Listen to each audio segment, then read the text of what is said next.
कौन सोच सकता था कि एक साधारण सा दूध का डिब्बा रे के हाथों में आते ही जेल तोड़ने का सबसे बड़ा हथियार बन जाएगा। लेकिन जैसे ही रे ने उस डिब्बे को फाड़ा, उसमें से एक पतली चमकदार प्लास्टिक की शीट बाहर निकली। मौका मिलते ही उसने उस शीट को जेल के गेट पर लगे पासवर्ड लॉक के ऊपर सावधानी से चिपका दिया। जब गार्ड ने पासवर्ड टाइप किया तो उसकी उंगलियों के निशान उस शीट पर साफ छप गए। रे ने एलिमिनेशन मेथड का इस्तेमाल करते हुए जल्द ही सही पासवर्ड का कॉम्बिनेशन ढूंढ निकाला। लेकिन असली चुनौती अभी बाकी थी। गेट के बाहर हाथ कैसे पहुंचाया जाए। रे ने टॉयलेट पेपर को पानी में भिगोकर छोटी छोटी गोलियां बनाई और उनमें टूथपेस्ट मिलाकर एक चिपचिपा मिश्रण तैयार किया। फिर एक बड़े कागज की शीट में इन्हें लपेटकर उसने एक अनोखा चिपचिपा हथियार बनाया। लेकिन यह सब करने के लिए उसे कैमरे की नजरों से बचना था। रे ने पहले ही गार्ड की दिनचर्या का बारीकी से अध्ययन कर लिया था। हर बार जब गार्ड उसे सेल में बंद करके जाता, वह बाहर सिगरेट पीने और समय बिताने के लिए चला जाता। इस दौरान मॉनिटरिंग रूम 7 मिनट के लिए खाली रहता था। यही रे का सबसे बड़ा मौका था। रे जानता था कि जेल से भागने के लिए 3 चीजें जरूरी हैं। पहला, गार्ड्स की रूटीन की पूरी जानकारी। दूसरा,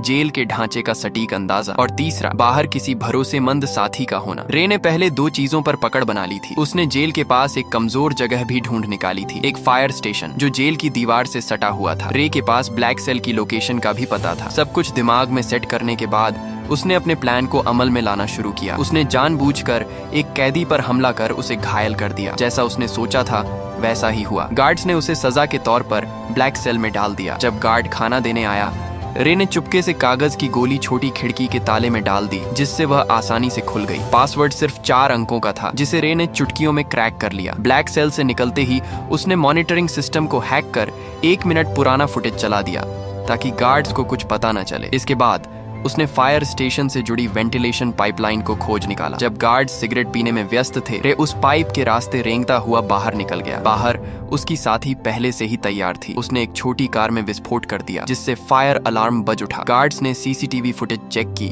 लेकिन सब कुछ सामान्य दिखा। इस बीच रे फायर स्टेशन में दाखिल हो चुका था। उसने जल्दी से एक फायर फाइटर की वर्दी चुराई और फायर ट्रक के नीचे छुप गया। अफरा तफरी का फायदा उठाकर वह ट्रक के साथ घटनास्थल तक पहुंचा और वहां से अपनी साथी की गाड़ी में बैठकर साफ बच निकला। यह रे की 14वीं जेल ब्रेक थी, जहां यह खुलासा होता है कि वह कोई नॉर्मल अपराधी नहीं था। उसका असली काम जेलों की सिक्योरिटी सिस्टम को टेस्ट करना था। असल में वह एक सिक्योरिटी कंपनी का ओनर था, जिसकी वजह से वह नकली कैदी बनकर जेलों में घुसता और अपनी काबिलियत से बाहर निकलकर यह प्रूफ करता था कि जेल की सिक्योरिटी सिस्टम में सुधार की जरूरत है या नहीं। वह इतनी जेलों से भाग चुका था कि लोग कहने लगे कि यह बंदा किसी भी जेल को एस्केप कर सकता है। एक दिन सीआईए के लोग उसके पास आए और कहा कि उसे एक बहुत कड़ी और खुफिया जेल में जाना होगा, जिसका नाम या लोकेशन किसी को बताने का आर्डर नहीं था। ये मिशन बहुत खतरनाक था। बावजूद इसके रे मान गया, क्योंकि उसे लाखों डॉलर का यह ऑफर वर्थ इट लगा। कौन जानता था कि पैसा सच में इंसान से कुछ भी करवा सकता है। उन्होंने रे को एक नई पहचान और एक सीक्रेट एग्जिट कोड दिया, जिसका इस्तेमाल वह अगर कुछ गलत हो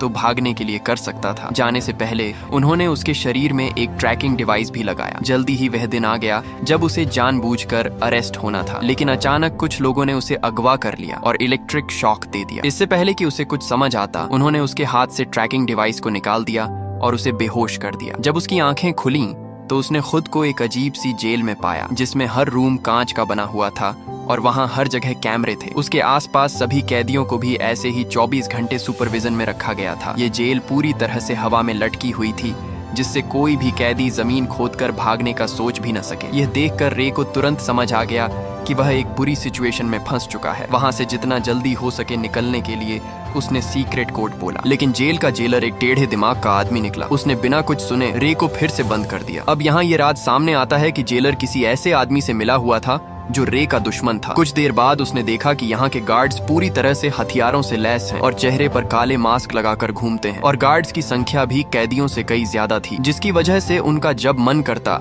वे किसी को भी मारने या पीटने लग जाते। वहीं कैदियों को टॉर्चर करने के लिए एक भयानक कमरा बनाया गया था, जहां अंदर जाते ही तेज रोशनी से आंखें चकाचौंध हो जाती थीं। इसके अलावा वहां का तापमान भी बहुत ज्यादा था, लेकिन इसके बावजूद दर्द को सहते हुए रे जैसे तैसे पूरे कमरे की जांच पड़ताल करने लगा। तभी मुआयना करते हुए उसकी नजर फर्श पर स्टील प्लेट से जुड़ी कील पर पड़ी। उसी मोमेंट उसके दिमाग में एक आइडिया आया। बाहर निकलने के बाद उसने प्लान बनाना शुरू कर दिया। अब जेल से बाहर निकलने के लिए उसे किसी की सख्त जरूरत थी। जैसे ही उसने अपनी पहचान बनानी शुरू की, तभी टाइसन नाम का एक आदमी उससे दोस्ती करने आ गया। उसकी आंखों में अलग ही चमक थी। उसने सीधे पूछा, क्या चाहिए तुझे? रे ने भी कुछ नहीं छुपाया और सीधा कहा, मुझे एक चमकदार आयरन शीट चाहिए जो रोशनी को रिफ्लेक्ट करे, और अगर तुम मुझे यह लाकर देते हो तो हमारी दोस्ती पक्की समझो। इस पर टाइसन भी राजी हो गया। इसके बाद वह सीधा जेलर के पास पहुंच गया और उसे उल्टा सीधा कहने लगा, जिससे टेढ़े दिमाग का जेलर गुस्से में आकर उसे वाटर टॉर्चर देने लगा। हालांकि इसी बीच टाइसन ने चालाकी से उस कमरे का ड्रेन कवर निकाल लिया। काफी मार खाने के बाद उसने वह कवर रे के हवाले कर दिया। रे को लगा, वाह, यह आदमी तो काफी शातिर खिलाड़ी निकला। टाइसन से इम्प्रेस होकर उसने अपनी असली पहचान बता दी कि मैं एक जेल ब्रेकर हूँ। इसी के साथ उसने अपना एनालिसिस भी बताया कि इस जेल का स्ट्रक्चर वर्टिकल है, जिसका मतलब यह जेल अंडरग्राउंड में बनाई गई है। दरअसल जब रे टॉर्चर रूम में था तो उसने जमीन के नीचे से पानी की आवाजें सुनी थी, जिसका मतलब वहां एक पानी की पाइपलाइन हो सकती है जिससे उन्हें भागने का रास्ता मिल सकता है। इस सब के बाद टाइसन ने जानबूझकर जेल के गुंडे मार्को ब्रदर्स से पंगा ले लिया। उधर रे ने एक रोटी को हथेली में छिपा लिया। फिर जैसे ही मार्को के आदमियों ने जेल में मारपीट मचाई, प्लान के अकॉर्डिंग दोनों को टॉर्चर रूम में डाल दिया गया। वहां पहुंचते ही रे ने फौरन ड्रेन कवर निकाला और उसकी रिफ्लेक्शन से कीलों पर फोकस डाला। देखते ही देखते हाई टेम्परेचर की वजह से वे कीलें पिघल कर बाहर निकलने लगीं और एक एक करके कुछ ही सेकंडों में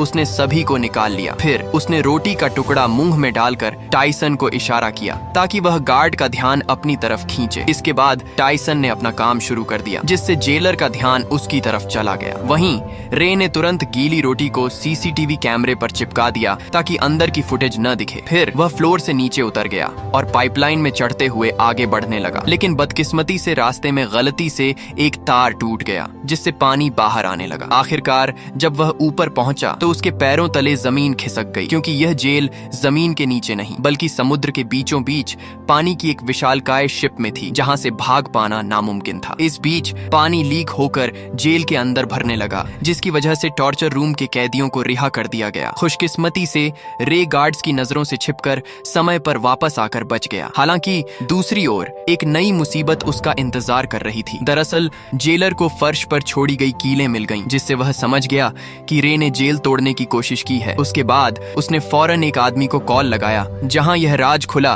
कि रे को इस जेल में फंसाने वाला कोई और नहीं बल्कि उसका बिजनेस पार्टनर लेस्टर निकला, जिसने कंपनी के लालच में आकर यह साजिश रची थी। अब अगले दिन किसे पता था कि रे के ऊपर टॉर्चर के बादल मंडराने लगेंगे। जब जब वह सोने की कोशिश करता, गार्ड्स उसे जगा देते और इसका फायदा उठाकर वह उसे खूब मारते पीटते भी थे। ऐसे ही कई दिन बीत गए। रे पूरा दिन बेहोशी और थकान में रहता। आखिरकार उसकी हालत देखकर गार्ड्स उसे रोज मेडिकल रूम ले जाने लगे। कितने जख्म, कितनी दर्दनाक यादें, कितनी टूटी उम्मीदें, फिर भी वह अपनी लड़ाई लड़ता रहा। डॉक्टर भी उसे देखकर दंग हो जाता था। कुछ दिनों के बाद टॉर्चर का सिलसिला खत्म हो गया और उसने फिर से प्लान बनाना शुरू कर दिया। दरअसल खाना खाने के बहाने वह टेबल के नीचे चोरी छिपे एक डायरेक्शन बताने वाली डिवाइस बनाने लगा। इसी दौरान उसने मार्को से मिलकर उसे अपनी टीम में शामिल कर लिया, जिसके बाद तीनों ने मिलकर एक ताबड़तोड़ प्लान बनाया। प्लान के हिसाब से मार्को भाई ने जेलर से झूठ बोला कि मेरे पास खुफिया जानकारी है जो मुझे डेक पर जाकर पहुंचानी है। यह सुनते ही जेलर ने उसे डेक पर जाने की परमिशन दे दी। अब वहां पहुंचते ही मार्को ने डायरेक्शन डिटेक्टर से मेजर करना शुरू कर दिया, मगर रे के लिए इतना काफी नहीं था। उसने नोटिस किया कि फ्लश करते वक्त पानी घड़ी की उल्टी दिशा में घूम रहा था। अब सारे डाटा को एनालिसिस करने के बाद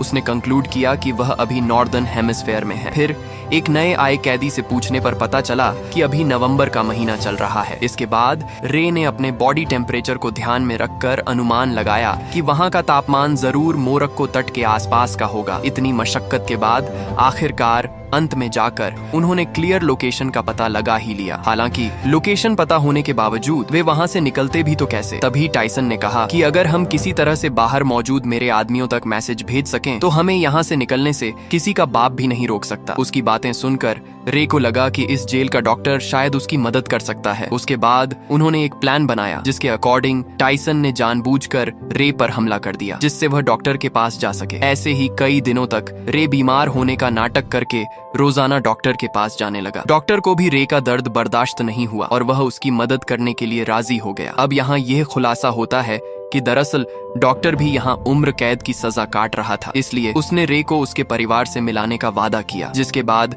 उसने गुप्त रूप से रे का मैसेज टाइसन के आदमियों को भेज दिया। सारी तैयारी हो चुकी थी। तभी रात को जेलर ने देखा कि रे दीवार पर कुछ टैप कर रहा है। असल में यह मोर्स कोड था और जब जेलर ने इसे डिकोड किया तो लिखा मिला कि कल सुबह सी ब्लॉक में दंगा होने वाला है। यह देखकर जेलर के पसीने छूटने लगे। उसने तुरंत सी ब्लॉक में 3 गुना सिक्योरिटी बढ़ा दी। अब उसे कौन बताए कि यह तो रे का मास्टर स्ट्रोक था। असली दंगा तो उसके अपने ब्लॉक में होने वाला था जहां सिर्फ 2 गार्ड्स ही बचे थे। अब जल्दी ही अगली सुबह 2 गैंग्स आपस में भिड़ जाते हैं। इस हंगामे का फायदा उठाकर रे, टाइसन और मार्को वहां से भाग निकलते हैं। तभी भागते भागते रे कैमरे के सामने आकर जेलर को चिढ़ाता है। गुस्से में आकर जेलर सभी गेट्स को बंद करवा देता है। फिर तीनों पाइपलाइन के रास्ते से जेल की छत की तरफ चढ़ते हैं। जब वे डेक के बिल्कुल पास पहुंचते हैं तो उनका रास्ता एक इलेक्ट्रॉनिक गेट से बंद हो जाता है, जिसे खोलने का बस एक ही रास्ता था कि पूरी जेल का पावर ऑफ कर देना। इस जोखिम भरे काम से सबको वापस पकड़ा जा सकता था। वहीं दूसरी तरफ जेलर ने मोशन डिटेक्टर के जरिए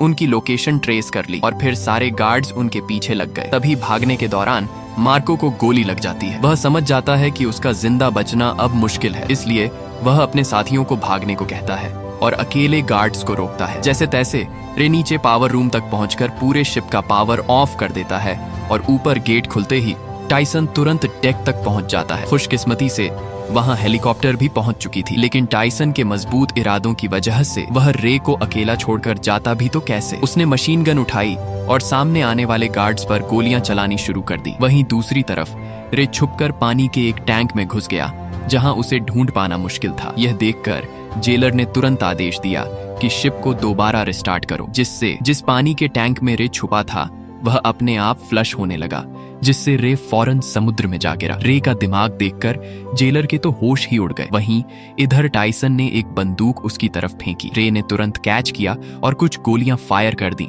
जिससे जेलर के पीछे रखे तेल के ड्रम फट गए। इसी के साथ जेलर की वही मौत हो गई। अब सब कुछ शांत हो गया और वे दोनों अफ्रीकन तट पर पहुंच गए। अचानक सामने से एक गाड़ी आई जिसमें से एक लड़की उतरी। वह लड़की और कोई नहीं बल्कि जेसिका निकली, जिसने रे को यह मिशन का ऑफर दिया था। तब रे को पूरी बात समझ आई। ये सारा प्लान टाइसन की बेटी का था। दरअसल जेसिका ने अपने पिता को बचाने के लिए उसे जेल में भिजवाया था और रे की चालाकी से उसे बाहर भी निकलवा लिया। आखिरकार रे के चेहरे पर एक प्यारी सी मुस्कान खिल उठी और ऐसे ही संघर्ष और हार न मानने के जज्बे से वे लोग अपने परिवार से वापस मिल सके। यही मुलाकात इस खूबसूरत फिल्म का अंत बन गई। तो दोस्तों, आशा है आपको कड़ी मेहनत और उम्मीद से भरी ये मूवी पसंद आई होगी। अगर पसंद आई है तो प्लीज नीचे आ रही इन वीडियोस को भी जरूर देखें और वीडियो को लाइक करके चैनल को सब्सक्राइब कर लें, जिससे आपको और भी मूवीज देखने मिल सकें।